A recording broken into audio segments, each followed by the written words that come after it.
While I was in the hospital, my parents and sister told my 6-year-old adopted daughter she would be sent back to the orphanage. "You need to make space for the real children," my sister screamed. I didn't shout. I took action. The next morning, the whole family lost it. I had just been released from the hospital when my husband Michael drove me to my parents' house to collect our daughter. 3 days. That's how long she had been there. 72 hours. A blink for an adult, an eternity for a 6-year-old. I told myself it would be fine. My parents lived with my sister Rachel and her daughter Chloe, who was the same age as Leah. Built-in playmate, doting grandparents. It should have been fine. But the second the front door opened, I knew it wasn't. Leah was waiting in the hallway with her little backpack already strapped on. It was stuffed with pajamas and toys, her rabbit's ears poking out of the zipper. She didn't drop it. She didn't run into my arms. She just stood there, small and silent, staring at the floor. "Sweetheart," I said, arms out. Nothing. Not a smile. Not even a step forward. Behind her, my mother appeared, all cheerful brightness. "Oh, you're here." She's been an angel. An angel. Sure, if by angel you mean child who looks like she just witnessed a crime. Rachel drifted in next. Chloe stuck to her side. Chloe was grinning, smug in the way only a child who has never heard the word no can grin. Rachel's eyes flicked to me, and her mouth twitched into the faintest little smirk. My stomach tightened. Michael reached for Leah's backpack. "Ready to go home, kiddo?" She nodded once, stiff. No hug, no sparkle, no usual flood of chatter. Just silence. We left quickly. I couldn't stand one more second of my mother's fake smile or Rachel's look of victory. The car ride was worse. Leah sat in the back, Rabbit clutched in her lap, staring out the window. Normally, she'd talk the entire way home. What Chloe said, what they ate, some new game they made up. But that day? Nothing. I twisted in my seat. "Did you have fun with Grandma?" A pause, then a shrug. "Everything okay, sweetheart?" Her little voice was barely audible. "Am I taking too much space?" Michael's knuckles whitened on the wheel. "What?" My heart thudded. "I can be small," she whispered. "I don't need lots of toys." I stared at her. "Who told you that?" But she just twisted the rabbit's ear tighter and stared harder out the window. Back at home, things didn't get better. Leah hovered in the hallway, backpack still strapped on, like she wasn't sure she belonged. "You can put your bag down," I said gently. "We're home now." No movement. "Sweetheart, put your toy back in the box before dinner." That's when she snapped. She dropped the rabbit like it burned her, shoved it into the toy bin, and burst into tears. "I'm sorry. I didn't know it was out. I'll be good. I'll make space. Please don't send me away." I froze. Michael dropped to his knees instantly. "Leah, hey, no one's sending you anywhere." But she shook her head wildly, sobbing so hard her words came out in broken gasps. Auntie said, "I need to make space for the real children. She said I'll go back to the orphanage." The words cut through me like glass. I knelt beside Michael, gathering her against me. She was trembling so hard I could feel it in my bones. "Listen to me," I said, steady and low, forcing every ounce of calm into my voice. "You are my daughter. You are not going anywhere." Her big wet eyes locked on mine, desperate. "But Auntie said—" "Auntie was wrong." My tone was ice. "You are mine. Always." Her sobs slowed, but the damage was done. The rabbit dangled from her hand like a casualty of war. I kissed her forehead, smoothing her hair, rocking her gently until her breathing evened out. Michael rubbed her back, silent. "But me?" My mind was already racing. Rachel. Rachel, who had smirked at me in that hallway like she'd already won. Rachel, who had the audacity to tell my daughter she wasn't enough. They thought they could break her in 3 days. They thought wrong. Later that night, after Leah finally fell asleep curled around her rabbit, I stood in the kitchen with a glass of water, staring out into the darkness. Michael hovered in the doorway, unsure whether to speak. I didn't. Not yet. All I could hear was Leah's little voice, shaking. I'll make space. Please don't send me away.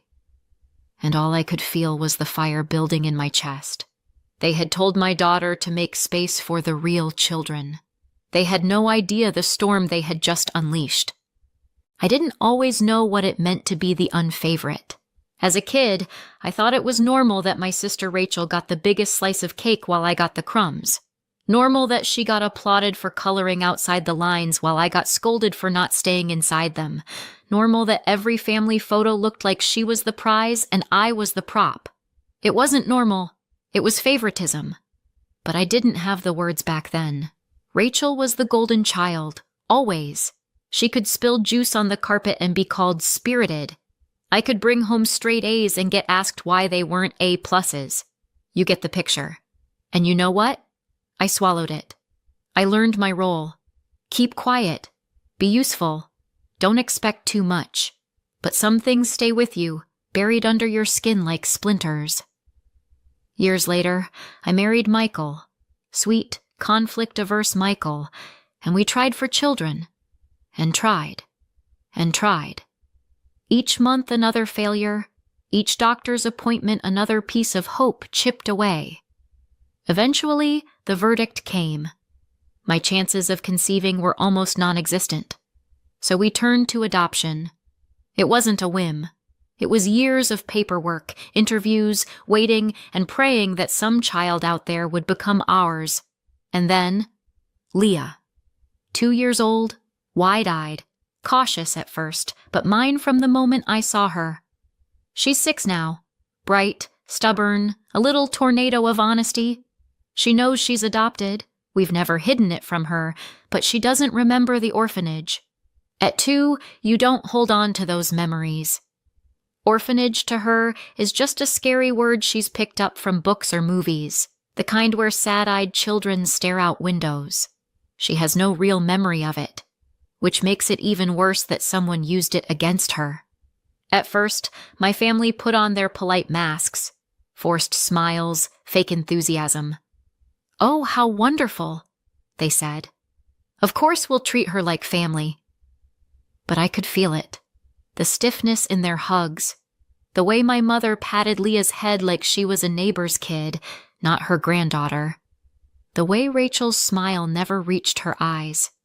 And then the comments started, always subtle, always sugar-coated. It must be different from having your own. She'll always know she's not really ours. Little knives disguised as observations. I told myself it didn't matter. Leah had me. She had Michael. That was enough. But I was wrong. Because then the miracle happened. Against every prediction, every statistic, I got pregnant. 1 in 1,000, the doctor said. A fluke. A gift. And I was overjoyed. Not because Leah wasn't enough, but because she was. I wanted her to have a sibling. I wanted 2 children to love equally. My family's reaction? Not joy. Not celebration. Something colder. Well, now you'll have a real child, my mother said, her voice sticky sweet. Do you regret adopting now? Rachel asked with that smirk I know too well. The baby will need space. It could get confusing, growing up with a stranger in the house, my dad muttered. A stranger. That's what they called my daughter. Every time they said things like that, I smiled thinly and tucked it away. But inside, I felt it. The splinters of my childhood all twisting at once. Then there's Chloe, Rachel's daughter. Same age as Leah, but you'd think she descended from royalty the way my parents treat her. Chloe's drawings are framed on the fridge. Leah's, left on the table until they accidentally end up in the trash. Chloe is called our little princess. Leah? Oh, she's polite. Polite. That's what you call a coworker, not your granddaughter. Leah noticed. Of course she did. Kids always notice. She didn't say it out loud, but I could see it. The way her shoulders hunched a little when Chloe was showered with praise. The way her smile faltered when her own work was ignored. Then the hospital scare. 3 days under observation, hooked up to monitors, convinced at any moment I'd lose the baby. Luckily, everything turned out fine. I was released, healthy, pregnant, relieved. But while I was gone, my family had been busy reminding Leah of where they thought she stood. They didn't just compare her to Chloe, they compared her to the baby I was still carrying, and in their eyes, Leah came last. And now I understood the look in her eyes when I brought her home. She believed them, and that was the moment my fear gave way to rage. Perfect. Thank you for clarifying exactly what you want. I'll deliver part 3 in the same voice and pacing as parts 1 and 2, raw, tense, laced with dry humor, and full of cliffhangers. Around 1,200 words, no repetition, no drift into part 4. This will be the showdown chapter. Here we go. It was a Saturday morning when Michael and I finally drove to my parents' house. Leah was safely at her dance class, twirling her way through itsy-bitsy spider routines with other 6-year-olds, blissfully unaware of what was about to go down. Which was good. What I had planned was not for small ears. The car ride was quiet. Michael's hands gripped the wheel a little too tightly, his knuckles pale. "Are you sure about this?" he asked. I turned my head slowly, giving him the kind of look only a woman who has been pushed past her limit can give. "I'm very pregnant, very tired, and very much done. So yes, I'm sure." He shut up. Smart man. By the time we pulled into the driveway, my stomach wasn't fluttering with nerves. It was buzzing with rage, hot and electric, the kind that settles into your bones and keeps you steady. Everyone was there. My mother, fussing with a plate of cookies like she was auditioning for World's Best Grandma. My father, silent sentinel with his folded arms, the human version of a wet blanket. Rachel, perched on the couch like a queen, her husband beside her, nodding dutifully at whatever nonsense dripped from her mouth. And Chloe, of course, sprawled on the carpet with crayons and an audience that clapped at every line she drew. It was a family tableau, normal on the surface, rotten underneath. I didn't waste time with pleasantries. "What?" I said, my voice sharp as broken glass. "Did you say to my daughter?" The room went still. Even Chloe stopped coloring. My mother looked up first, smile already pasted on like frosting. "Oh, Julia, don't be dramatic." Leah misunderstood. Misunderstood? My laugh was dry, humorless. Because she came home sobbing that her auntie told her she needed to make space for the real children. Rachel straightened, lips twitching into that familiar smirk. She was in Chloe's space. She needs to learn boundaries. "Boundaries?" I snapped. "She's 6, Rachel." 6. The only boundary she should be learning is not to eat paste. Michael cleared his throat, but I held up a hand to silence him. This was my fight. Dad finally spoke, his voice low and measured. "You're too sensitive right now." Everything feels bigger because of the pregnancy. Ah, yes, the classic family move. Gaslight me into doubting my own ears. Sensitive? I tilted my head. Funny, I thought sensitivity was when you don't tell a child she's disposable. Rachel rolled her eyes. No one said she was disposable. Really? I shot back. Because she told me Auntie said she'd go back to the orphanage. That doesn't exactly sound like a Hallmark moment. Rachel shifted in her seat, just enough to confirm I'd hit the nerve. Her husband squeezed her knee like he was her emotional support animal. We didn't mean it literally, my mother cut in, her voice syrupy sweet. It was just to make her behave. Behave. There it was, their favorite excuse. I leaned forward. You told a child who doesn't even remember the orphanage but knows enough to fear it that if she didn't behave, she'd be sent back. And you thought that was okay? Silence. Rachel's mask slipped, just a fraction. Stop pretending Chloe and that girl are equals. They're not. There it was, the quiet part out loud. My father didn't flinch. My mother didn't gasp in horror. Rachel's husband nodded like she'd just delivered the Gettysburg Address. Their silence was louder than any words. I sat back, oddly calm. Thank you, I said softly. My mother blinked. For what? For finally saying it. Because in that moment, clarity settled over me like a cold, hard blanket. They weren't going to change. They weren't going to suddenly see Leah as theirs. They weren't going to apologize. They had never accepted her. They had barely accepted me. Michael cleared his throat again, this time louder. They'll never change, Julia.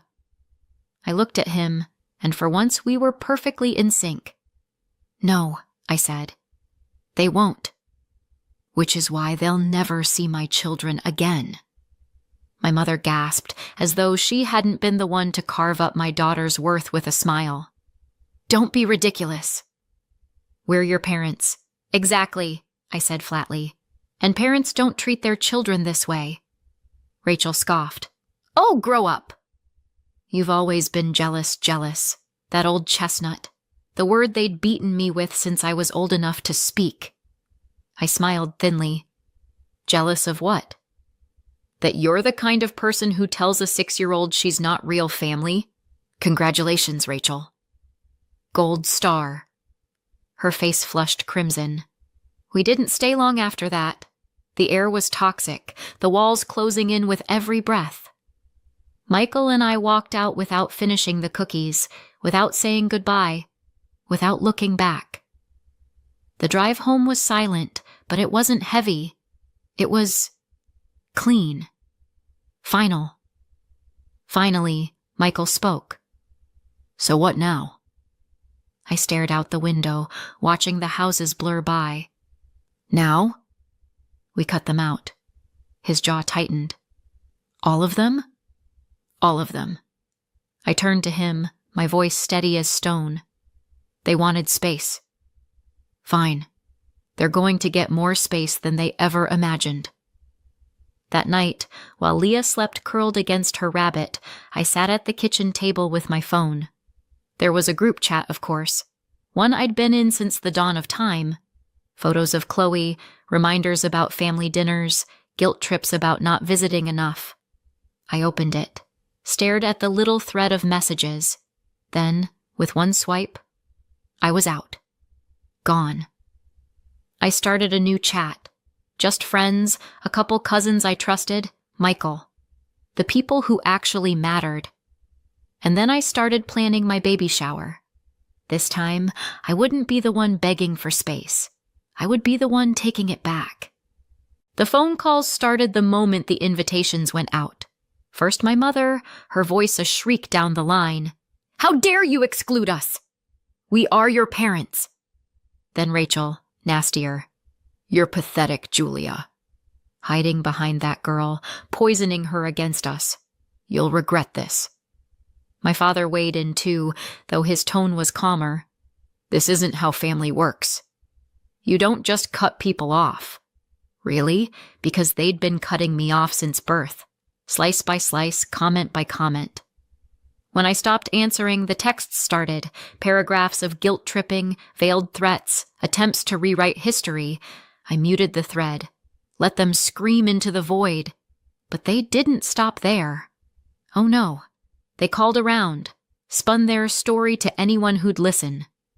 A cousin rang me up, sounding bewildered. Julia, your mom said you banned them from the baby shower. Is that true? Yes. She said it's because you're unstable. Because of the pregnancy. I snorted. She told my 6-year-old she isn't real family and threatened to send her back to the orphanage. That's why she's not invited. Silence. Then a stunned, "Oh."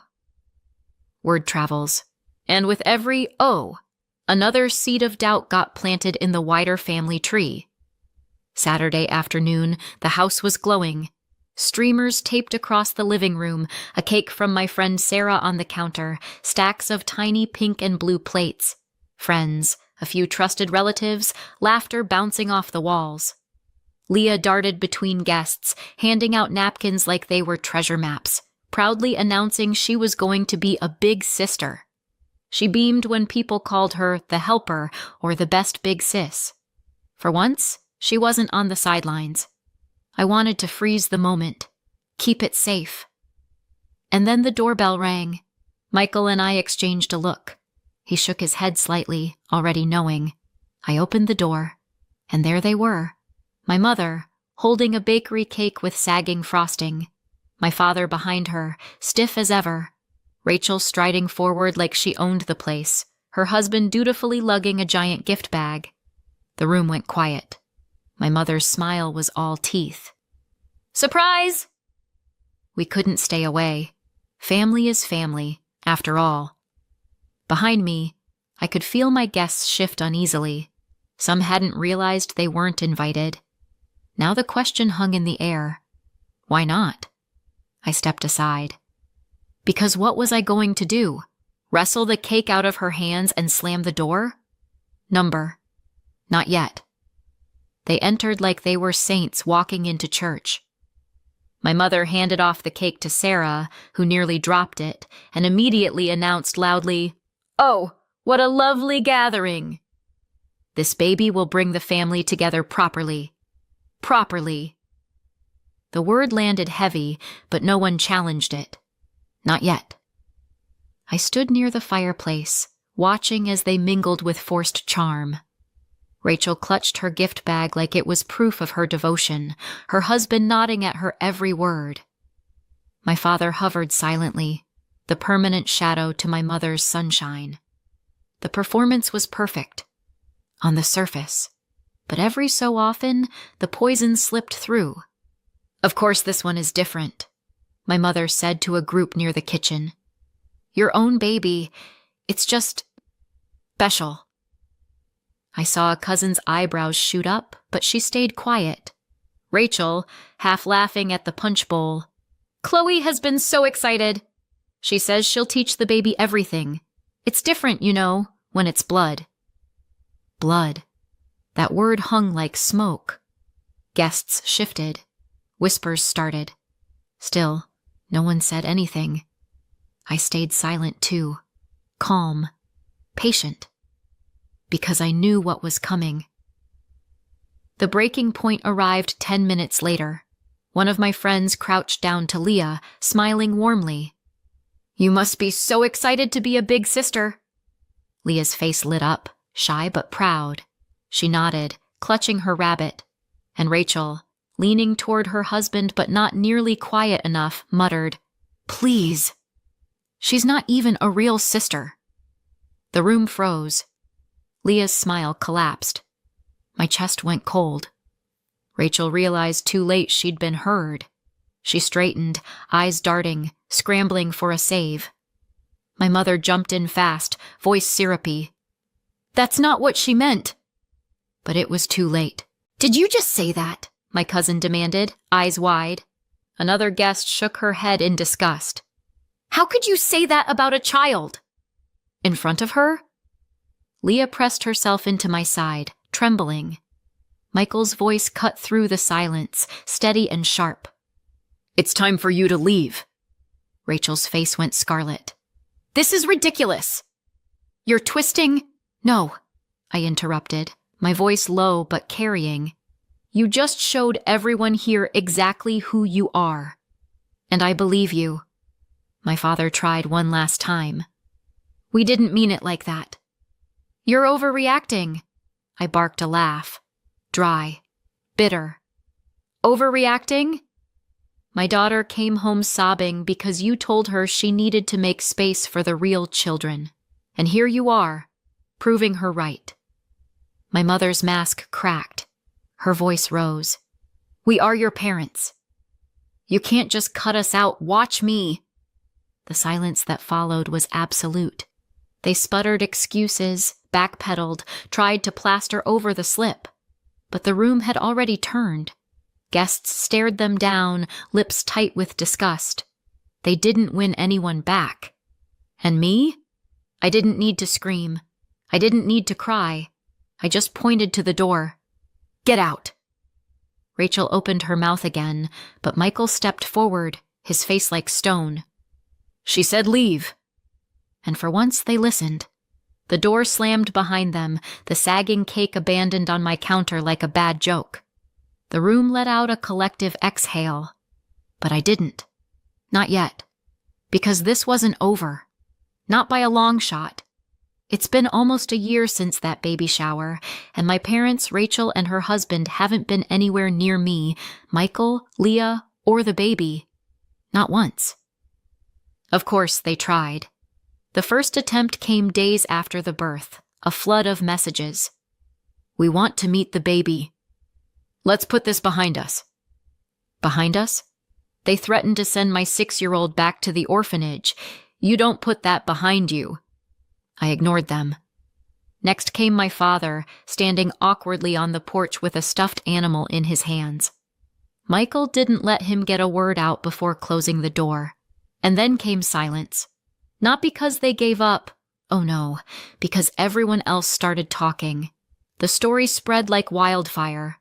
What Rachel said, what my parents allowed, how they stood there while my daughter cried.